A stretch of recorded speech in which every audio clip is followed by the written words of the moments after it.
and they like it. So are we on?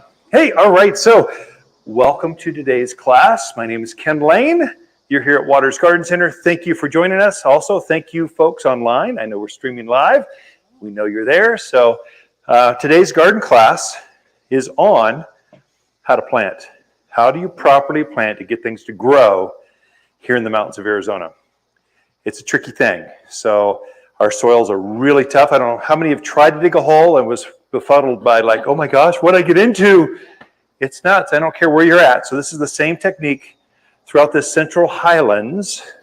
It's the same. So you folks in Cordes Junction, Dewey, Humboldt, backside of Prescott Valley, Coyote Springs, Paulden, Hillside, Kirkland, Baghdad, Prescott Valley, Chino Valley. Of course, it's the same every time. Yeah, but I'm unique. You know, I'm Chino Valley. I'm going, yeah, you're not as unique as you think you are.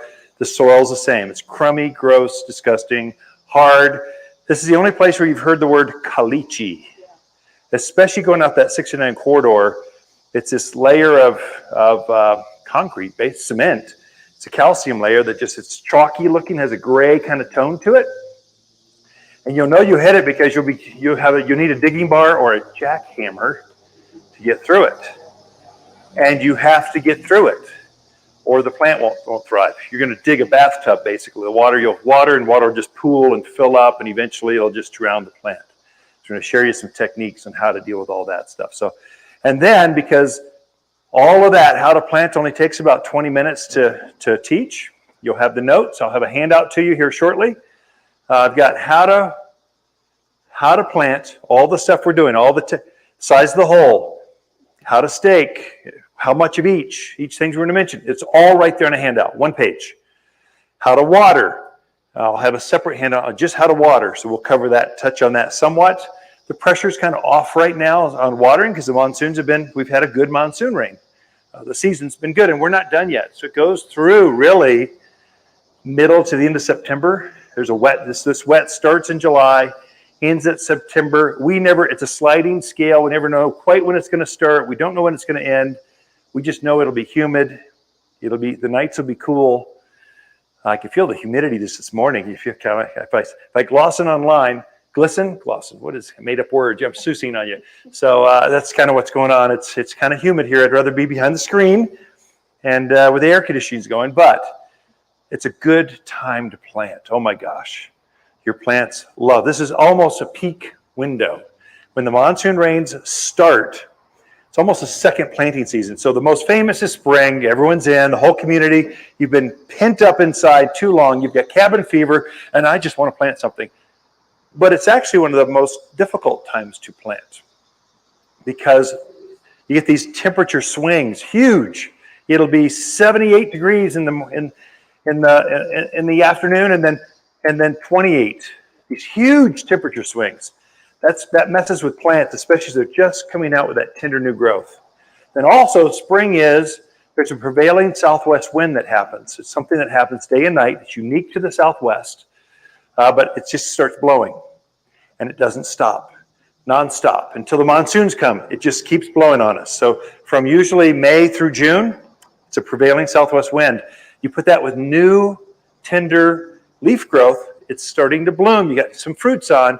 Things are actively growing, which is great, but you'll need to make sure you nail the watering. You got to get everything just right or the plant can get stressed out. Plus, you can get a frost sometimes. We saw that this year. I don't know if you remember back, kind of like the second week in April, something like that. It's first part of April. We went from glorious, it's going to be the best spring ever, to it went brutally cold. I mean, it was like 20 degrees. Plants don't like that. This time of year, you don't have any of that. The foliage is more mature. The ground is already warm. So in the spring, plants aren't quite rooting fast as we want because the ground is so cold. As soon as it warms up to 60 degrees or so, they just start reaching the roots out. So you've got everything already pre-warmed, pre-moistened right now. And spring, the humidity is about 10%. Maybe, I think that's because my gauge only goes to 10. I think it would throttle down even lower if it wanted to, if it could. But now you're in the 30s, 50s, 50, 60 degrees. It's like probably at 60 right now. I'm melting. We don't have 90-degree humidity like other parts of the country. We have a light cloud cover. which takes the sun off, and then 60 degrees is so hot. I just got to go inside, turn the air conditioner on. It's just so hot. If you were in Atlanta, Georgia, or I was just in Orlando last weekend, that's nothing. It's like easy going, but plants love that. They like that humidity, so it takes the edge off. And so here's a few things I've learned. Again, Ken, my name's Ken. I'm the owner. We have farmed. I've had many houses throughout the Central Highlands. I've farmed all over the county, from Cottonwood to Chino Valley to Skull Valley. These are some things we've learned over the years. So join us. Come on in. Let's just start with how to plant. Let's pick a plant. Let's take this one. Let's take this one. It's a little bit bigger. And I know you all are online. We'll show you, make sure that you can see all this too. We're not trying to forget you. I just forget to look in the camera sometimes. This is Rosa Sharon. It's our most famous mountain hibiscus. So you folks from Palm Springs, Hawaii, Phoenix, you like that great big hibiscus? That one doesn't grow here. So get that. It's an annual. We sell it, but we tell you it's going to die in the winter. It will not winter over with us. It's a summer plant. This one is cold hardy. It goes down to minus 40 degrees, I think, some crazy man cold. It's like a zone 5 kind of plant. It's really, they grow this in the Midwest, Minnesota. They grow it where it's really cold. And it'll easily take our cold here. We are officially a zone 7, no matter where you're at. We are zone 7B, really. Some of you folks in the outer edges, you might flirt with zone 8 sometimes. So Cordis Junction, Dewey, those Humboldt, those are zone 8s. Hillside, Kirkland, just down over the hill over here, that's a zone 8. But really, we need plants that can go down to 10 degrees. That's what we need. So if you're zone 8, you can grow zone 7, 6, 5, 3, 2, 1. If you're zone 7, like Prescott Valley, Chino Valley, you can grow plants. As you look at the tag, this national tag, it'll tell you what zone it is. So look for that, and it'll say you can grow zone 7, 6, 5, 4, 3, 2, 1. It's a cold hardiness rating, okay? So if it's a zone 1, that's like, I don't know, Alaska. It's crazy, it's like permafreeze.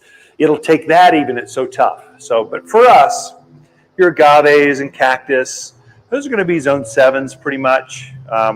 This is a zone 5, so it goes down well below 0 degrees. I think it goes down to 20 degrees or even lower.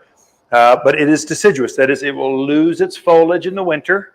It's most famous from now through autumn.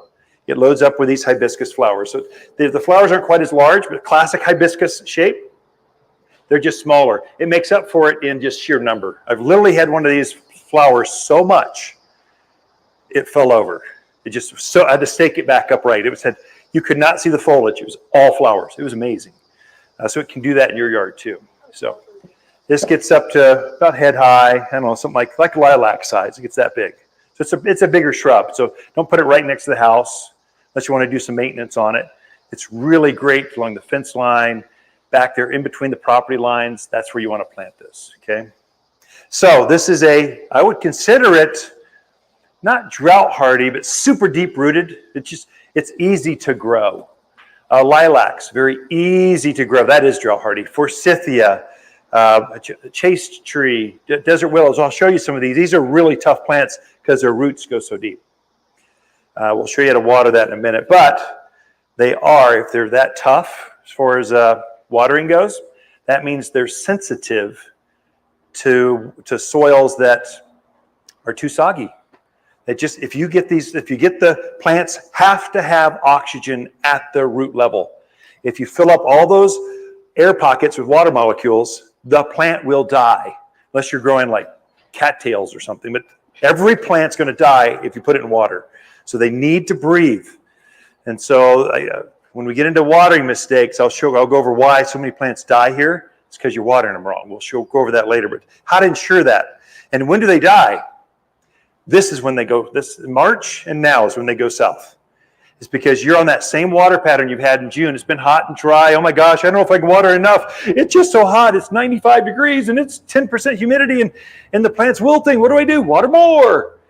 And now you're still in that same water cycle, and now the monsoons come, and all of a sudden you quickly feel that you get too much moisture around the root ball, and you're starting to see the stress. So many of these samples we'll see in today, are, oh, it's obviously overwater. It's obviously overwater. It's the leaves are starting to go yellow. They're off color. They stop blooming. They shed their fruit. These are all indications of obvious overwater. It's because you're watering like it's June instead of August monsoon pattern. So we'll go over that. What do you do to compensate?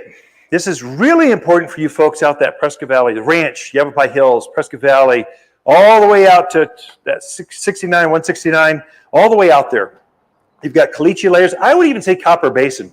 Up there, you've got, it drains better, but you got those rocks, boulders. You got rock shelves. Just, you never know what's underneath the ground because you'll be thinking, oh, this is going to be great. It's so easy to dig. And then, this far underneath that, you didn't see a rock shelf coming out, and all of a sudden the water starts pooling.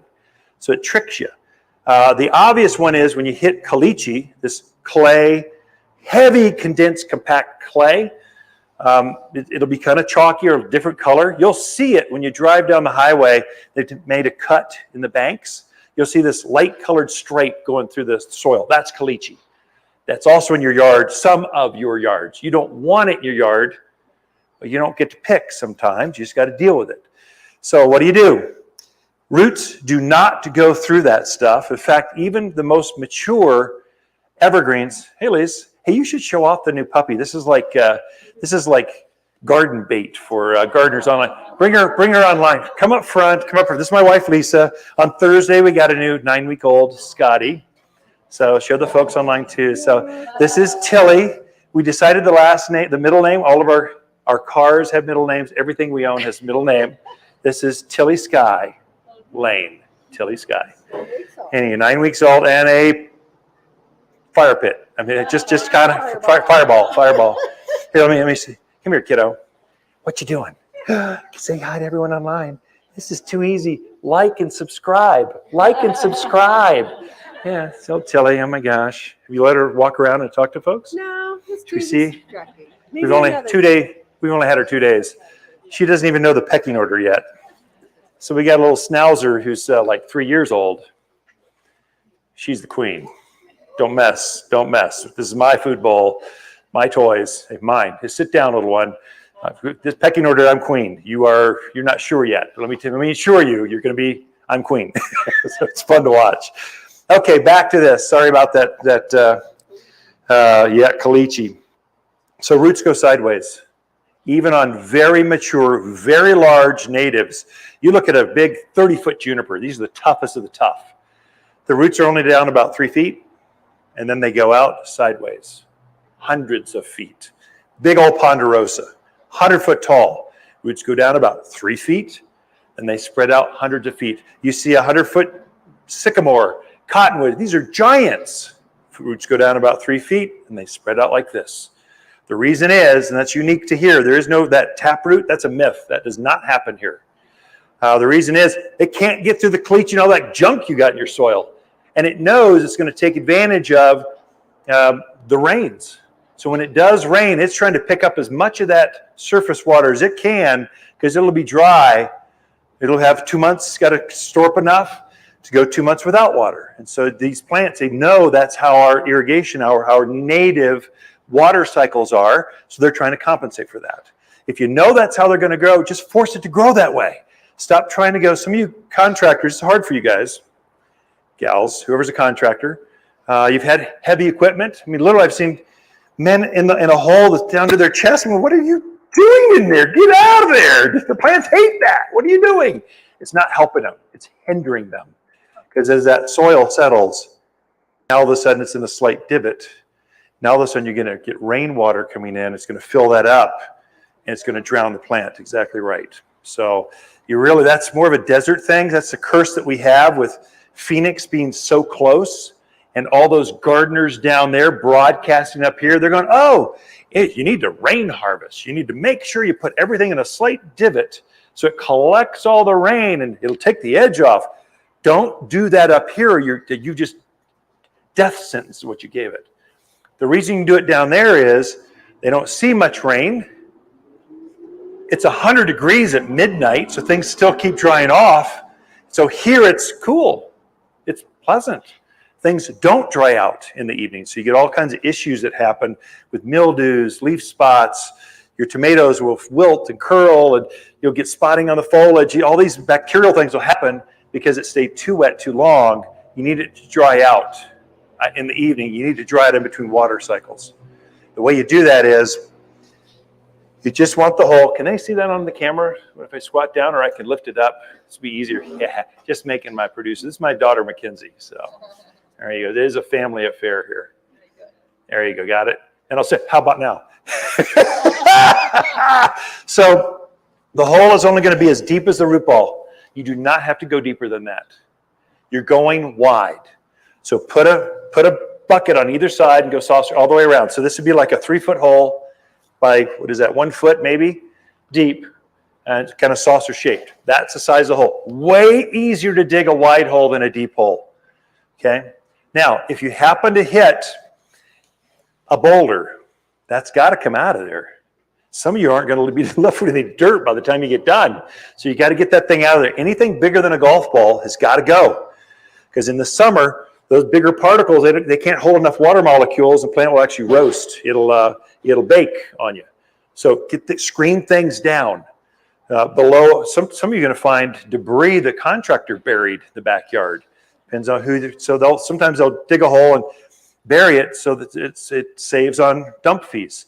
So just whatever you see down there, screen it out, smaller than a golf ball. The soil that you have left, you're going to mix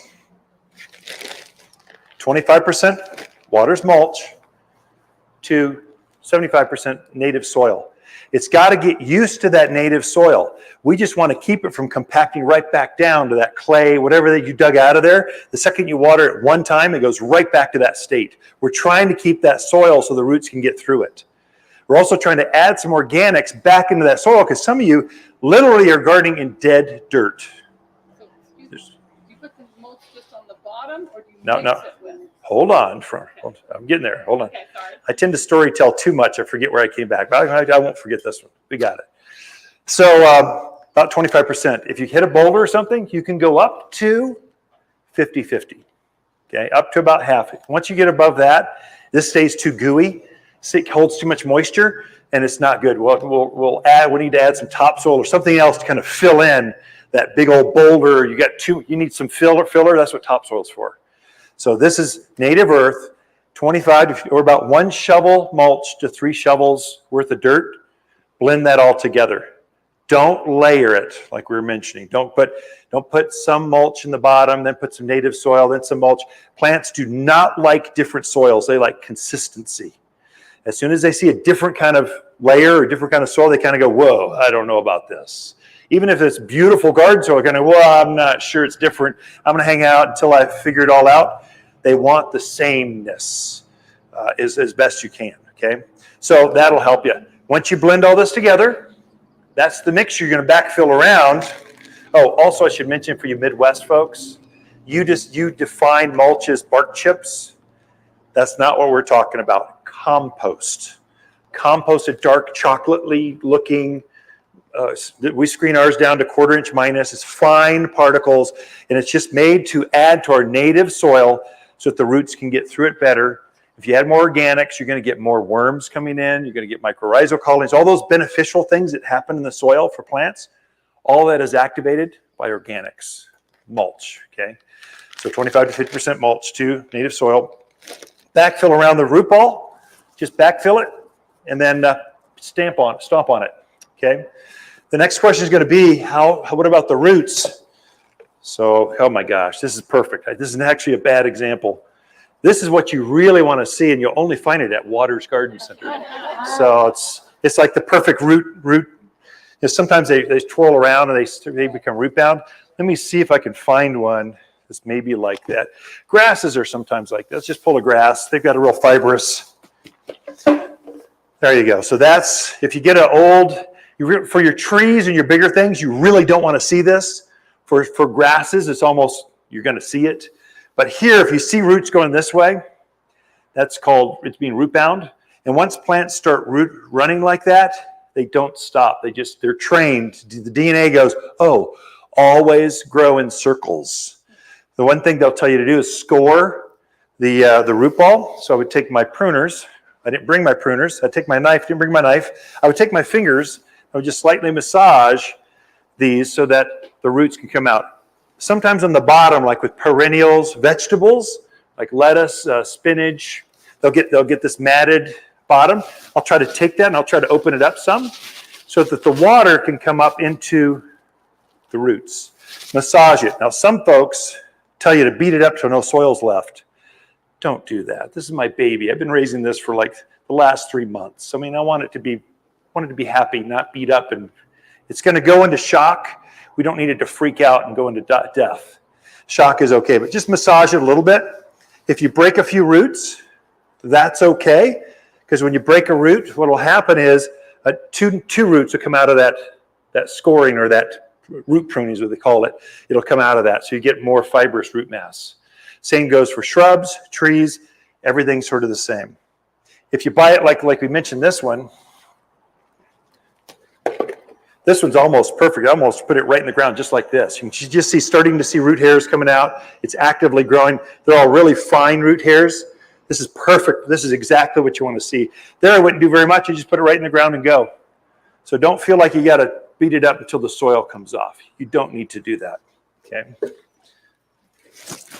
And then backfill around that root ball with that mixture of mulch, native soil. Pack it in. The bigger the man, the bigger the shoes, the bigger the boots, the better. You want to pack it down so no air pockets are in that soil. Then you water it in. Now I planted a hosta, some cat mint for the cat. Okay, I'm a gardener and I'm a cat and dog and animal lover. It kind of goes with gardening. And so I planted a couple things last week. One was underneath the juniper. The soil was dry still. Now we've had some more rain since then, but the soil was dry. So there what I did is I dug my hole just like we just described. This is I planted one of these. I think I brought one. I planted this in my yard underneath the juniper. It's a dark, junipers are real dark. So I wanted to lighten it up. And this is a garden. It's got art underneath it. It's got lighting. It glows at night. It's resort style. Wanted something right here that was a little brighter in that part of the garden. So I planted one of these. So what I did is I dug my hole, and before I put this in there, I actually filled it halfway up with water. So I almost put this in a gooey, soggy, like a water base, just because what I'm trying to do is not hydrate this. I'm trying to hydrate the surrounding soil so that I'm not putting this. You can water this, but if the ground around it is real dry, it'll actually wick away the water from the plant, and it leaves your plant dry. No matter how much you water this, the surrounding soil sucks all the moisture away. So I'm trying to rehydrate to kind of get ahead of it. So the ground is like a huge sponge. So you're trying to hydrate that sponge around it so that it won't decimate your plant. That's really valuable early spring through whenever the monsoons finally hydrate all the surrounding soil, if it ever does. Junipers right now have been under such stress. I think what was happening, they've been in drought for 3 years. They haven't seen real moisture for 3 years. And so all of a sudden they got moisture. They're loading up. They're taking everything out of the soil, trying to load it up, and they're storing it in the root structure in the trunk of the trees, in the foliage of the trees. So they look healthy. But I think the reason it was dry underneath there is it's bringing all this moisture to its heart, to its core. Agaves, yuccas, cacti, they're all doing that. Cactus right now, I brought this to show you. This thing weighs a ton. I can't believe you can hardly lift it. It's huge, but it's been raining. We don't water this, but it's been raining, so all these pads are ginormous. They're super heavy. So your prickly pears, your choyas, all these things have been kind of emaciated, kind of sickly looking, thin. All of a sudden they're chubby and full. Well, they're storing up water because they know they might have to go another 3 years. Who knows? Until the next moisture. Hopefully we're out of this dry cycle. But why don't I go over I'm going to put this down here. It's dangerous. Don't bite me. Put this here. And I'll show you how to plant the cactus too. With this, a good lesson, some mistakes newbie folks have made, especially those of you from more humid areas. This looks perfect. See how it's starting to come out a little bit? Can you see that, folks online? So we opened up the bottom, so the soil is more exposed. Now water can go back and forth. That'll be a healthier plant. Put that back. A mistake I see a lot of folks make is before they start digging the hole, they take these out, they massage it, they set it on the side of the ground, and they're waiting to put it in the ground. They're digging their hole, doing all their work. I'm going, don't ever expose this for more than a moment to our air, our dry air of the sun. It is so brutally dry, it'll do damage literally within seconds if you leave this out there. For sure, in 5-15 minutes, if you leave this exposed, those root hairs, the outer ones are going to get sunburned and they won't grow. It'll set it back another 2-3 weeks. Just what I'll do is I'll get everything ready. Then I pop it out and trying to keep it just as minimal time as I can. So I put it in the ground right away. Less stress for the plant. Just something that I've learned over the years. I've seen many folks make mistakes with. It'll help you up your game on that. Oh, this is blue Grama grass. It's a native. Grows out in the forest, out in the prairie areas where it's really famous. A blue Grama. This is a blonde ambition. It's got a lighter color. The seed heads real light, and you notice how the seeds are all sideways, horizontal. It's really freakishly cool. It's really kind of neat, but it is a true native. It'll actually adapt and grow by itself. Once you get it going, it'll go by itself. So blue Grama grass. Grasses do amazingly well here. Okay, when I'm all done, I've got all the soil around this. I backfilled. I'll take a handful of, we're going back to planting, handful of all-purpose plant food. This is an organic, granular food. I'll take a handful of that and I'll sprinkle it around the edge. The bigger the plant, the more you'll need. The smaller the plant, the less. Again, you'll have the guide. It'll tell you exactly, for 1 gallon, you need this much. For 5 gallon, you need this much of this. It'll tell you exactly in this handout. In fact, I should probably pass that around. It's going to be a PDF coming to you. Start over here. You can take my pen. Pass that with it, just so some folks don't have pens. It'll tell you how to plant, how to water, and that noise you're hearing right now, cicadas that came out a couple of weeks ago. I wrote a thing that's actually amazingly popular. It's called What's That Noise? Describes what it is, the life cycle, that whole thing. So I thought it'd be interesting, fun, does not pertain at all to this class, and we'll post those online for you all. If you hit the like button, you'll see a little link on the right-hand side. You should hit the like. It really helps the little guys compete against the Home Depots, Lowe's, and Walmarts, and Amazons. Gah! We're doing pretty well, but you help us by hitting a like. Anyway, this is what's going to fertilize it for the next 3 months. So it's going to work with the mulch and the native soil. It's going to encourage more root hairs to start forming. It's going to keep the color up on your plants, keep it blooming. This is what's good. This is the long-term health and benefit of that plant to get it to root more. Any time of the year, this is how you do it. Handful of that sprinkled around the edge. Try not to get it on the foliage. It does have nitrogen. The main nitrogen source on this is manures, so bird guano. And so nitrogens can be hot. They can burn the foliage or leave a little spot on the foliage. So I try to go underneath the foliage. And things like cacti, yuccas, agaves, or things that have natives that have this, they bring it into the heart of the plant where you can get too much and it'll bring all that nitrogen right to the heart. It can burn the heart. So just be kind of gentle with that. Be generous. Put it around the outer edge. You'll be happier. When I'm all done with that, I'll water it in lastly with Root and Grow.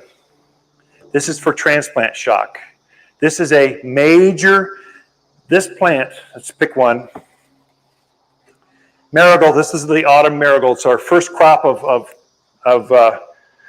fall plants have come in. So we've got a bunch of mums coming, bunches of aspens, lots of phlox, all these fall things. You know what they're at. Pumpkins will be here shortly.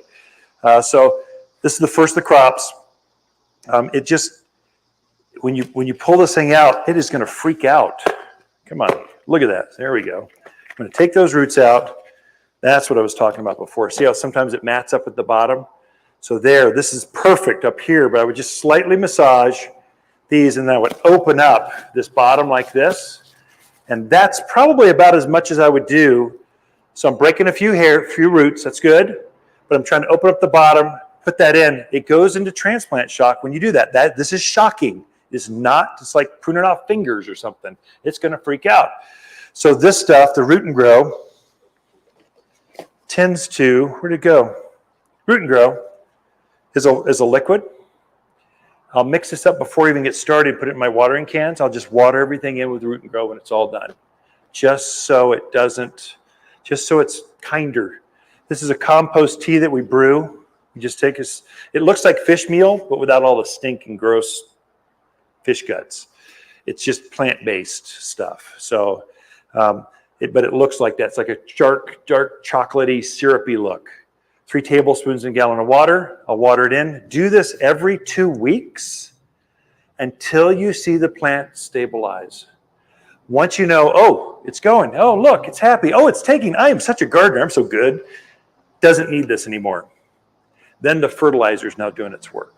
Does that make sense? So you'll need 3 things whenever you plant: mulch, the food, 744 all-purpose food, and root and grow. Everything you plant every time. Yeah, but what about my raised beds and my flower beds? You'll need 3 things every time. You'll want to always add some more organics back into those gardens so it'll help it to grow. If you do those 3 things, now you're watering, you got to get your watering right on because this thing's new. Even an established plant. Cacti, I would water this when I first get it in the ground.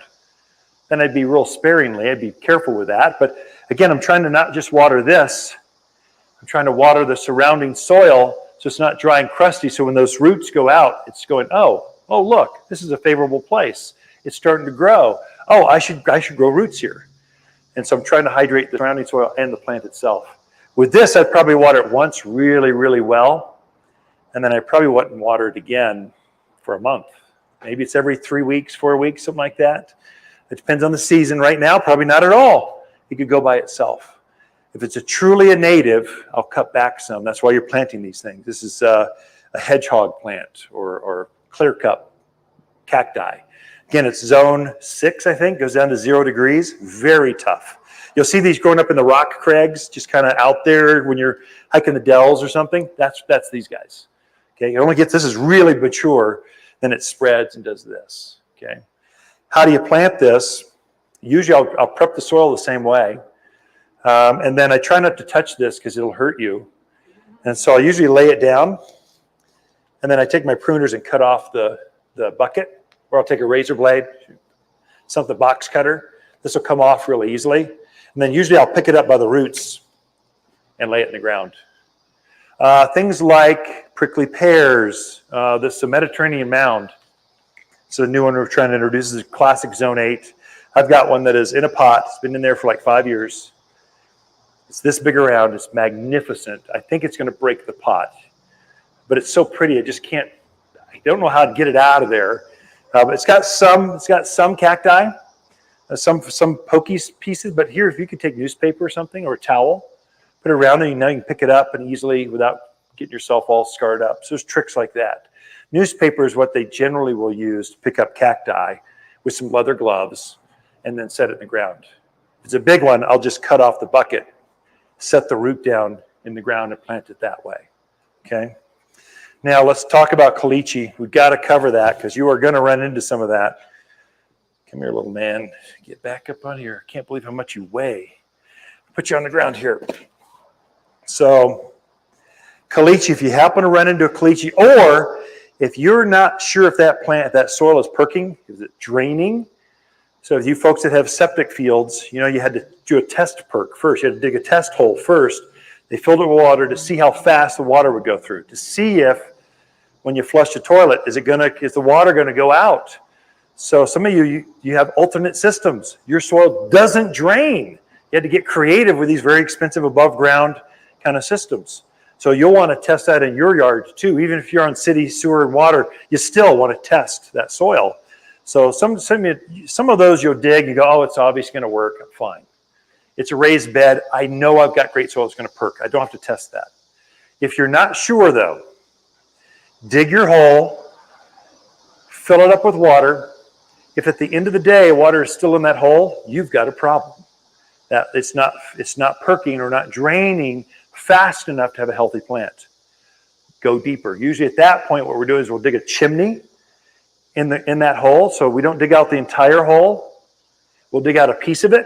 We're just trying to get to the next layer, next type of soil. Once you see the next kind of soil, you know, soils come in bands. Once you get to that next band, probably it will drain at that point. Try it again. And if it drains in a day, you're good. plant, have fun. If it's still sitting water, I mean, it's still there, you basically have a bathtub. You've got a caliche layer underneath there someplace.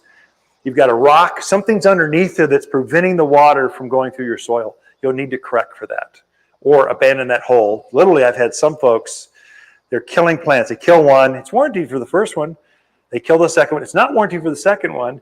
You know, we got the Ken's 2 strikes you're out theory.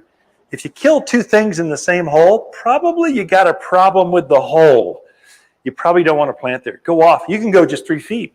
Doesn't take very much. A little bit off from that hole, all of a sudden, the soil will start draining. They'll start growing. Things grow. There are some spots in some of your yards you can't grow things. That's where you go above ground, raised beds, containers. Literally, I had a customer in. He had some place right by the house in that area going to the front door. Kept killing things. Why don't you just put a pretty blue cobalt pot there? Garden in it's a piece of art, and then garden in that. He goes, that's a good idea. Why didn't I think of that?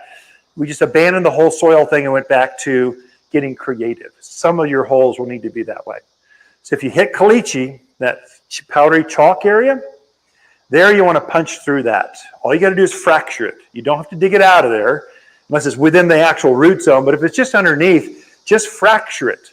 Once it's got a crack in it, the water will start, gravity will just be your friend. It'll just start draining for you. Test it. Usually if we're doing that, we'll take the jackhammer, we'll just take the jackhammer and fracture that up, pull a couple chunks out and go, it's good to go, plant. So because we're out, if someone's planting for you, they don't have time to sit there and sip tea and eat cookies while you're waiting to see if the soil goes down. They just have experience enough going, oh, I know what to do. Take the jackhammer, try to fracture this thing up, okay? Does that make sense? So same depth. Let's cover the evergreens. Evergreens are really sensitive. Let's do that. And there's one other little trick. So this is a Arizona cypress, probably the most famous of the evergreens or conifers that we grow up. This does grow wild throughout the area. In fact, some of the trees you see, you're thinking is a juniper. It's not a juniper. It's an Arizona cypress. The only way I can really tell the difference is the junipers form a berry. And these guys form little tiny pine cones. So they'll have a little tiny pine cone about that big. You know, oh, that's an Arizona cypress. Junipers have berries about the size of a blueberry. So that's a difference. It grows 25 feet tall, 12 feet wide. It is a fast grower. It fills in. It looks innocent. Don't put this next to the driveway or all you're going to have is big evergreens coming out. And so this one is really, really sensitive to soil that does not drain, doesn't perk. So you really want to make sure you nail this one. Now with this, for you folks out in the heavier clay areas, you know who you are. It's, again, that 69 corridor, that can be a bear. That's pretty hard soil out there. As you get closer to Granite Mountain, it's more sand. It's granite for about that far. Then you get this solid hard pan underneath. So each yard's a little different. This one, I would actually do what we just said. Dig the hole, same depth, 3 times as wide, add your mulch, backfill, but I would leave a portion of the root ball. I would leave 2-3 inches of the root out of the ground. And I would feather out that mound and I would cover it up. I'd plant it on a real slight mound. And the reason is it is so sensitive. All evergreens really are so sensitive to thick, heavy clay, soggy, wet soil that this plant will be stunted or die if it sits in any amount. If it doesn't have air around the root balls, it will be affected. If you plant on a very slight mound, it guarantees, no matter how much rain we get during the monsoons, the reason March and now is the times the damage is done. March is a wet, gooey, snowy type of month. So that snow comes, it's real heavy and wet. So it sits there and it just slowly drips on top of this. So this plant is wet for a month and it comes out of spring root damaged. Now it is, I'm irrigating like crazy through June. Now I've got some rain coming, the rains, and it's not quite regulating. The soil isn't draining fast enough. So you get these 2 times of the year where damage is done. This will ensure at least leaving that much of the root out of the ground will make sure that it can at least breathe that much. It's like you in a pool. As long as you got on your tiptoes and keep your nose out of the water, you're good. You might be a prune when you get done, but you're good. You can survive. Same thing with a tree. Same exact principle. Leave its nose top roots out of the ground. And that'll be a little trick. That was a game changer. I had to learn that one the hard way. My first house was out in Prescott Valley. Back when they had dirt roads of all things. If you can imagine Prescott Valley with dirt roads. It used to happen. This is through the 90s. That's the way it was. There I killed off 2 of these. You can't kill these. I killed off 2. Then I tried that little trick, leaving it out of the ground. Success just like that. The mortality rate just plummeted to where everything was growing. So all my trees anymore, that's how I plant them. I just leave them a slight mound. So I see it. You probably couldn't recognize it. It's on a mound. But just as soon, then I put the drip system on top of that, or I'll put my water mounds, moat basically, around that, just outside that raised mounded area. Does it make sense? Okay. Again, my name's Ken. We're just friends. We're talking over the back fence, and this is what's really worked for me over the years. I think it's going to be really help you to, so at least you're making mistakes going in the right direction. You're never going to go backwards with these kind of tips. Now, your front yard will probably be different than your backyard. You have to change that somewhat, but this is pretty much consistent for, if you're out by Granite Mountain, you got that granity soil where the water just goes woof right through. You're adding mulch in there because then it's like a sponge, just holding that moisture on the root balls so it doesn't dry out too fast. If you're in that heavy clay, it keeps that soil from compacting right back down. It keeps it fluffier, changes the texture of the soil so the roots can go through it. Okay, all right. We're done. Thanks for coming, everyone. Yeah, okay.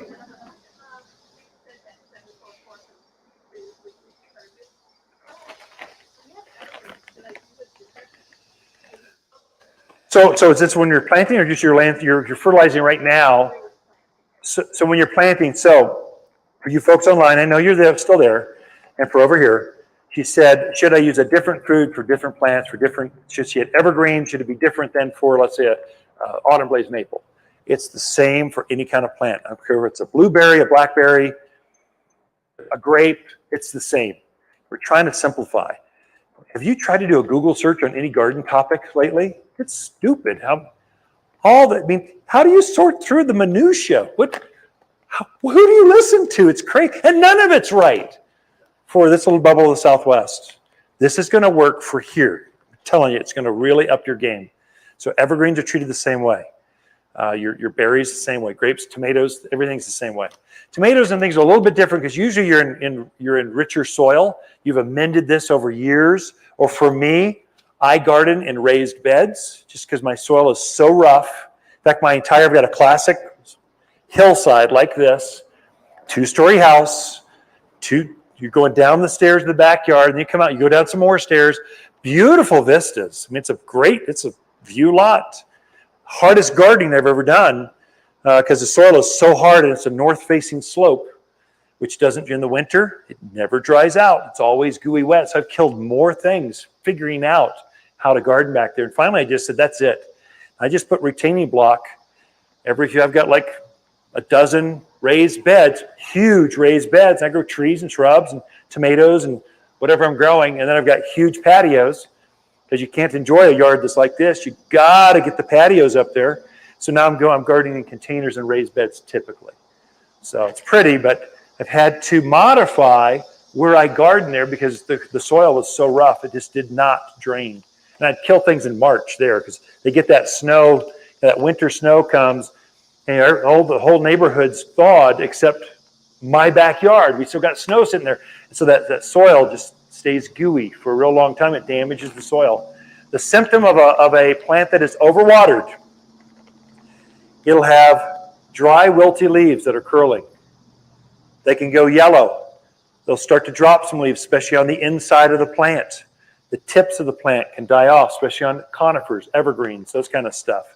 You would swear that plant was not watered enough. That's what it looks like. Same exact symptoms. And here's what's happening. When a plant, so you got your root ball there. When the plant is dry, it'll give up the roots on the outside going, I don't have enough moisture. I'm going to keep the heart of my root ball alive. I'll sacrifice these, let these dry up, take the moisture from them. And now I've got a smaller root ball that is sustaining this bigger plant. It is literally, it's dying to thirst. If the plant is too wet, what will happen is the plant was trying to keep the core of the root ball alive. It'll give up the outer roots as they rot off. Literally, they will rot. They'll have this dark stained, almost an odor will come out of the hole. So they're rotting off, and so you end up with a smaller root ball supporting this bigger plant. So the symptoms are exactly the same. Overwater and underwater. It looks almost, I mean, a professional eye, we can tell, but maybe the amateur could not tell. But that's why that's happening, because the root ball is either rotting or drying off, and so you're supporting more mass, foliage mass with less roots. And that's what happens. So many times this time of year, you see this stress, you break out those going, I know you're getting enough water, but let me give you more, and it just causes the damage. It collapses. And an evergreen, we're talking when it starts turning brown, there's no recovery. It just within 2 weeks, dead, just like that. So yeah. Yep. Yeah.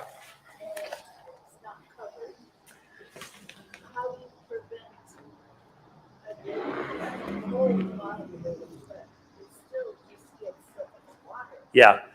So I was just helping a friend of mine just for the class. So her question was, let me try to kind of mention that. So if it's a wet hole, how do I keep it dry with the monsoons? How do I do that? Plant it high.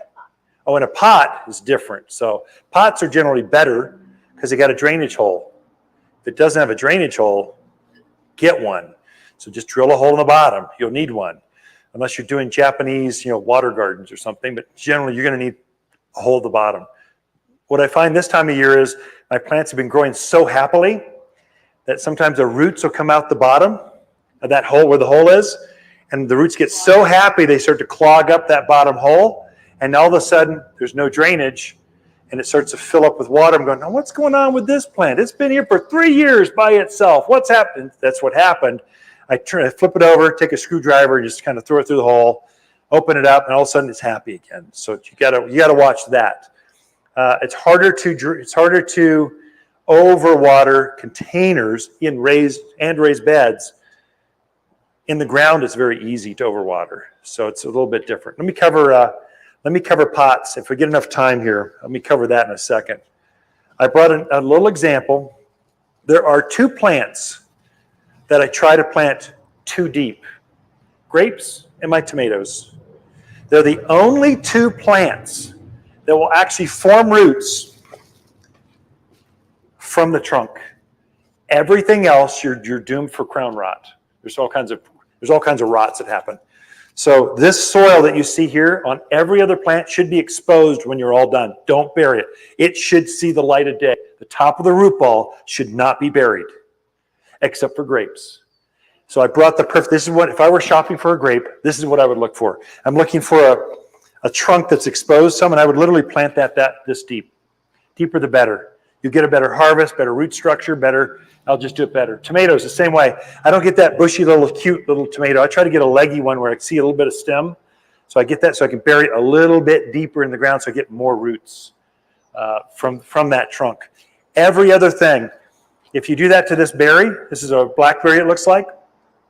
If you get even a little bit of dirt, even the slightest bit, these are so easy to kill. If you get any dirt right there in that trunk, it will die to the berry, to the plant. So these plants look to die if they get any dirt on their trunks. A lot of your conifers, your evergreens, that bark will just rot right off. It gets girdled, and 18 months later, it's dead. You're going, what happened? I thought it was rooting. It was buried too deep. So that's a big mistake I see folks make. So for this, for sure, leave the top of this soil so it sees sunlight. Don't be generous. Keep it stingy if you need to, and leave some of the root ball out of the ground, then mound it up. Whatever don't let soil get onto the trunk of your plants. So you want soil on that one, but not on that one. Only on this one in tomatoes. Everything else, I'm almost nervous telling you that, but grapes, we grow a lot of grapes here. If you want a grape tree, well, this is grape vine. That's how you do a grape really, really well. If in doubt, leave it out. Leave the trunk out. So if in doubt. But again, we're trying to be real specific here. Grapes and tomatoes, I will find one that's got a longer stem, and I'll try to bury it a little deeper. With berries, we grow I've got so many blackberries, I don't know what to do with them all. There's just crazy amounts. It's a good blackberry year. That's how you do that, okay? Also, you're seeing some yellow tags on the plants. So we're going to start, we have what we call our monster monsoon sale, or fall sale, where we clear out everything that's left over from spring and summer. We got maples and aspens and mums. The crops are coming off. I'm going to fill this place up. I don't have enough room. All this stuff's got to go that's been sitting. It's got to go out. So it's our liquidation sale. For my friends, you can get it early. Marketing will go full court press on Friday of next week. But it takes us about a week to kind of get everything powered up. If you see that, you'll see like this is $30. Normally it's probably, I don't know, however much it is. $30. It's $20. It's $10 off. It's a third off, 30% off. It's 20 instead of 30. So you'll just see, look at the tag. And it's not everything. If we just unloaded off the truck yesterday, that's the new crop coming up. But pretty much everything you see here has got to go in the next 3 weeks. And so you'll hear this monster monsoon sale. Oh my God, come on down. We want you to take it home. That's the kind of message. It's cheesy, like used car salesman message. That seems to attract that kind of buyer. So, but for my friends, pick off the best stuff early because there is some really great stuff. Anyway, let's just go down the line. I have a question. Yeah, go for it. So what do you do with the cherry tree that you overwater? So what do you do with a cherry tree that you overwater? First of all, cherries, any of the prunus family, any of the pitted fruits, super easy to overwater those. If they get into heavy clay soil, they want to die. I don't want to live here. I'm out. They're wimps. They're big crybabies. They'll start shedding leaves. They're just not happy, and they're talking to you. So what do? Stop watering it. That's it? Let it dry out. Let it dry out. So for most of your trees that are established, have been in for over a year, let's say 2 growing seasons, they need water 1 time a week. That is it. A deep soak 1 time a week. I just had someone return a tree. It's warranted for 2 years. It's covered, but it had been in for 2 years. It just died this year. When I looked at it, this is a big tree. This root ball was this big. I don't know how they got it back in their pickup truck. It was big. But you could look at it. It hadn't grown 1 root, except the very, very top layer. It had roots coming out this way. So it had this funky hairdo, like this punk. You remember the 80s? The punk comes, probably wasn't dyed pink or something. Just kind of this punky root structure. I'm going, whoa, that's weird. You don't see that every day. They'd been watering every day since it was planted. And then it finally died from the drought. I think it died before the rains came. He just happened to return it when the rains are here. But you could tell, had never put a root structure in. He had never watered that tree once. He could have been a she. I won't point fingers. They had not watered deeply that plant once. So the plant was not happy. That's why it died. So when you have the bigger the root ball, the longer you have to keep that thing watered, especially drip system. You need to water a drip system probably minimum of an hour or 2 or 3 hours. Again, it's got to drip. It's 1 gallon per hour. If you get a big 15-gallon tree, it probably needs 15 gallons a week. If you only have 1 emitter on that, how long do you have to leave that thing on for? 15 hours for a drip system. So there we'd probably put on 2 or 3 emitters or upsize the emitters or all. We might put 2 emitters at 2 gallons per hour. We'd still need about 6 hours of watering. So you got to do the math a little bit, especially with this micro irrigation stuff. You got to leave them on for a long time. So we don't water long enough usually, and we're watering too frequently. Flowers are different. There you're watering right now, probably every day. If it's in a pot, in a container, you're probably watering every day or every other day or so. But in the ground, right now with this kind of moisture, once a week is plenty. Keep that system on. Again, you'll have that water guide. It'll have everything right there, just what I just said. And it's in a form you can tape inside your irrigation box. Okay, it's there to be a help. Okay, this is a new fig. So figs, you folks from the deserts love your figs. Figs do not grow up to be trees here. They're shrubs because the winter resets them pretty much every other year. It burns them back to the ground. They turn into perennials. That is, they'll rest underground. Following spring, they come back up, and now they're about this big, and they're loaded with figs right now. Out of all the figs, this is Chicago hardy fig. It's a very tough, robust fig. If you like figs, it's a great one. Gets the dark color. Ooh, I wonder if that's right. Oh, isn't that good? Oh my gosh, that's good. Anyway, Chicago. Oh. And then we've got, where'd you go? I'm trying to introduce some newer varieties. This is a figure something or other. What is that? Figurama? Fignomelia. I don't know. Some stupid name. Some probably man gave it. But basically, this is a dwarf fig. It's made to grow inside containers, raised beds, smaller spaces next to the patio, where you can't have a plant this big, but you can have one that's this big, but with the same fruit. So we're trying to introduce more and more hardy dwarf varieties because it's less maintenance, easier to care for. I've grown figs in containers. I've grown them in the ground. They grow well either way, and they'll form figs, just like you're seeing, that classic fig. So my mouth's still watering from tasting that one. That's good. I brought these because they're companions. So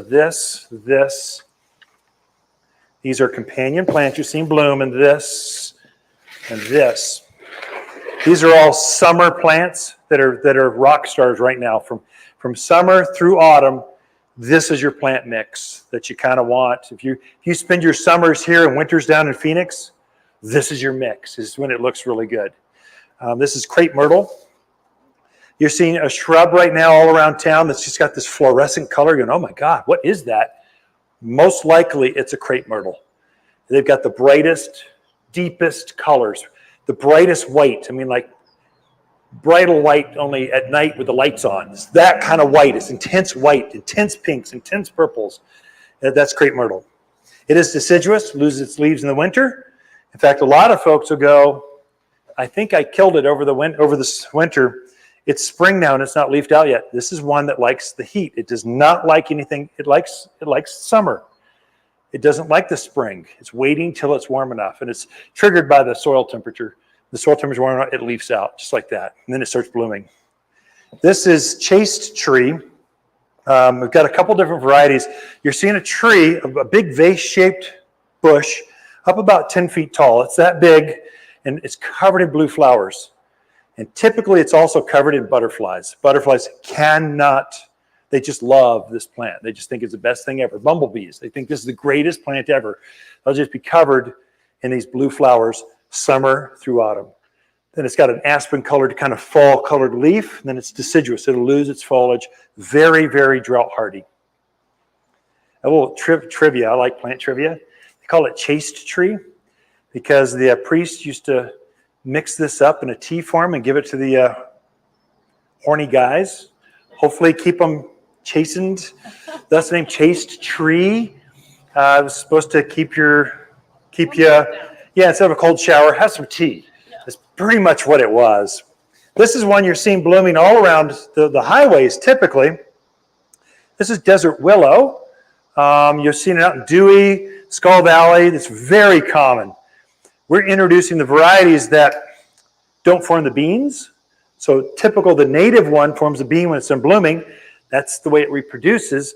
We've bred some, so you breed plants kind of like puppy dogs. You just pollinate two different types, and you get these different weird, funky colors and stuff, or traits. We found some that don't put the bean on, which means it's going to flower more often. It repeat blooms by itself. If you have a traditional desert willow, if you were to take those beans and pick them off, it'll instantly go right back into bloom just like that. So you can force it yourself. But why do that? What kind of work when up front you can buy a great desert willow from Waters Garden Center that does it for you, takes care of the work. Again, this one, once you get it up to size, I probably would never water it again. I would just let it go by itself. Truly a native. Just let it go. Okay. This one I like. So I've got a north-facing slope. My gardens are kind of dark. They're getting mature now, so we've got some nice shade. They're very pleasant, very fun to be around. This is called Elliagnus, or think Ellie, the name Ellie and Agnes. That's how I remember it. Or silverberries, the common name. This is an evergreen plant, so all the new growth comes out in this dark blue. That's what the native one looks like. You'll see a shrub about this tall, kind of growing like this, just Arizona blue. And the flower in spring is so strong, it's stronger than jasmine. You won't see it. You'll just know, oh, Elliagnus is here someplace. Where is that? You look around, there it is. It's in full bloom. It just has such a intoxicating fragrance to it. This one gets the same kind of flower, but then we figured out how to breed this gold tinge to it. Because we have a lot of Arizona blue already here. Sometimes you just need something different. So it's a green actually is a good color for here because you don't have a lot of naturally green plants, a lot of blue plants.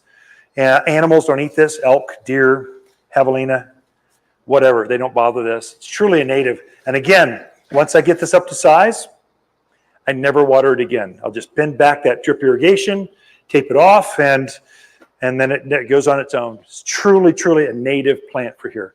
It gets up to about this big. I think this is far better for gardens than red tip Botinium. Everyone likes that new. The one that has a new growth is red. Everyone wants that, but right now everyone's coming in with the deer are eating mine, the mildew's all over it. What do I do? How do I recover? So all these issues with them, which I don't mind. I still got bills to pay too. So I'll sell you some solutions, but to my friends, I'd say just get this one. This is what I do. I wouldn't dare put that one. This is a better one for an evergreen, this low maintenance, it's easy care. Elliagnus, go with native if you can. These are all summer plants. They'll bloom now through, well, this one's green all the time, but they just look good summer through autumn. This is the mix that we have right now. Seems like they leave those alone. Yeah, they're fine.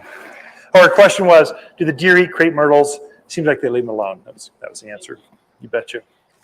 What else did I bring here? Another thing I like about this time of year, plants are bigger. They're growing faster. The mix, the summer plants through autumn, they come in nicer, fuller, plumper. Whereas in spring, many times they're just a green thing in a bucket. They're not very, you read the tag, it's got a pretty tag, but that's your inspiration. Now you don't need to read a tag. You just go, I like that. I like that color. I'll take 3. So this is Rudbeckia, Gaillardias, Echinaceas, all these summer plants. This one we bred that's got a bigger flower. And typically these are kind of off-colored, kind of pinks, kind of muted colors. We figured out how to, all these guys are related. We figured out how to make new ones. And these are true wildflowers. They're perennials. Plant them once. This will reseed. I mean, I've got a wildflower garden that's just must be 300 feet of nothing but this. It's beautiful. It's stunning. It's gorgeous. And it's been thriving in this rain. I hardly take care of it. It's a true wildflower. And so you can plant these in your yard too. Okay, so you only find these in the summer. I don't have them in the spring because they're just ugly. We've got prettier things in the spring that look good that everyone buys. I bring these in with a pretty tag, and it doesn't matter how pretty the tag is, they won't buy them. I bring them in now, I can hardly keep them in stock because they're just inspiring. So you'll see the seasonality of things at the garden centers. Okay, is there a question in the back? Yeah. Oh, good, that's a good question. So how do you deadhead these? So yes, they benefit from deadheading. Here's something I do. So I'm a bird gardener. I like birds. I've seen bald eagles, blue herons. I've seen so many kinds of birds. It's wild. I mean, we're on the migratory pattern. It's freakish how many birds you can attract to your yard. It's kind of fun. And I use these to attract birds. What I'll do is I'll plant these, and they've been in bloom for a couple months. When they're done blooming, I'll pinch off this flower, and then you'll see new buds coming up. It'll just keep forcing new flowers up as long as you deadhead. Starting the end of September, middle of September, towards the end of September, I'll let them go to seed, and I'll keep the heads on there so that the birds that winter over them, typically they're seed eaters. So now I've got a food source for them to feed off of, to take care of themselves in my backyard. So I don't feed birds myself, but it's riotous how many birds are in the backyard. Just because I'm planting certain plants for them, and they know it. Yeah. So this, I probably water maybe once a week. Be fine, keep it blooming.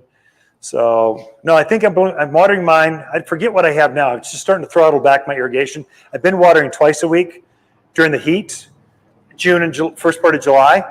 I kept my irrigation on a little longer because I was trying to rehydrate my ground. It was so dry. I've never seen the ground that dry before.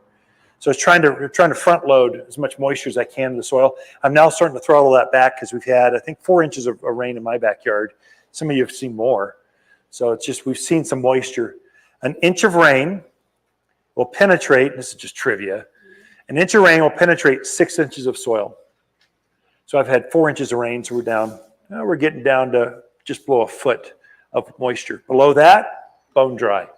There's no moisture. The problem with our soil, with our rains, they kind of gully wash, kind of come down, they almost flow off. But we had some drizzle kind of stuff too. So it's that slow, methodical rain. That's what you want, and that's what hydrates the forest. But the forest, they're happy. You can see the plants are happy. But I'm telling the folks now on the radio show, I think I mentioned today, fertilize your native evergreens, pinyon pines, the junipers, ponderosas, the cypress, cedars, all those things that have been suffering. They've been literally languishing through the last 3 years. They've been stressed out, just barely making it.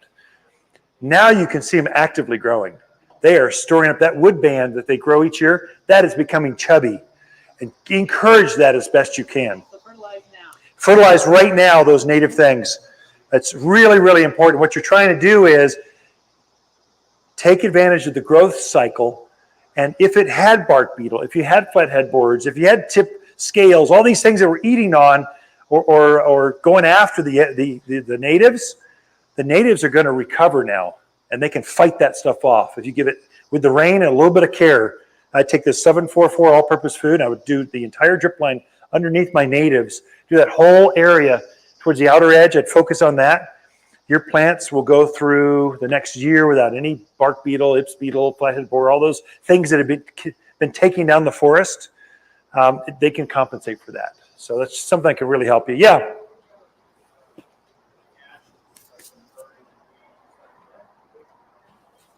Oh, good question. So, no, that's terrible for trees. So his question was, what about ash, like from a barbecue or fire pit or burning your weeds? So burning your weeds, that doesn't create enough to bother with. Don't worry about it. The mistake folks make is they'll take that big pile of ash out of the barbecue or the fire pit or someplace.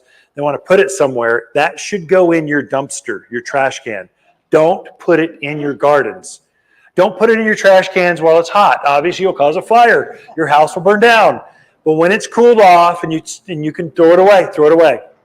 Or what I do, put it where you don't want anything to grow. Down the driveway, along the fence lines, put it there. Here's the reason why. This is unique to here. So everywhere else you hear, oh, add ash. It's going to make everything grow better. Not here. So Thumb Butte is an old volcano. That's the core that's left. All the ash that was around that is now settled. Now we're gardening in it. San Francisco Peaks, Glassford Hills, all these different hills that you see, they're all volcanoes. We are literally dealing in very alkaline soil. And as soon as you take alkaline soil and you have alkaline water going on it, then you take more alkaline ash and put it on there, you kill the soil. That's why we don't ever put potash in our gardens here. And it's unique. It's really unique to this Albuquerque kind of, I don't even know, Durango, Flagstaff, this little bubble of the Southwest. It's unique to us. Everywhere else it's different. So ash would be a benefit. So did that help you? So this is, I brought a hibiscus for you, and then we'll end it with this. We've got 1 hour and 10. It went longer than I thought. This is related to this guy here. These two guys are both hibiscus. This is a woody evergreen, not evergreen, woody. The stems come back every year. This one dies back to the ground, just like a perennial. This one will actually rest underground, come back fresh, with typically it'll be about 4 foot tall, mounding, but it has that typical hibiscus flower, the big one you're used to seeing. It's called Mishutos hibiscus. This is Rosa Sharon, is a common name. These two guys are related. But if you want a true hibiscus, some fun perennial, again, you only see these this time of year, summer through fall, because when they start to bloom. In the spring, they're just kind of, why buy this when you can buy a peony that's about to bloom for you? They work the same way. So Mishutos hibiscus. And I could keep going all day long, but tree, shrub, they're all the same. Evergreens, deciduous, they're the same planting technique. When you get into flower beds and vegetable beds, a little bit different because there you typically have enriched soils that you're planting into. There's less need to amend every single little hole. You've basically front-loaded and amended the entire bed all at once, so you can just start plugging your plants. Out in the yard, when you dig out there, you won't find one worm. You won't find any living thing in the soil. You're going to have to dig each hole unique for each plant and reinvigorate that soil by adding mulch, adding some nutrients, 744 fertilizer, then adding that all-purpose or the root stimulator. That's what's going to really activate that surrounding soil and get those plants starting to root out. If you don't do that right, you take shortcuts, here's what will happen, and then I'll leave it. The plant will live. It'll be there just the same size. So it just doesn't grow. It's almost like the next spring, it's almost mocking you going, I'm not growing here because I'm not happy. And I'm going to let you know, it just sits there for years and never grows because the soil around it is dead. It's just not rooting. It's just not growing. And once it stunts like that, there's no waking it up.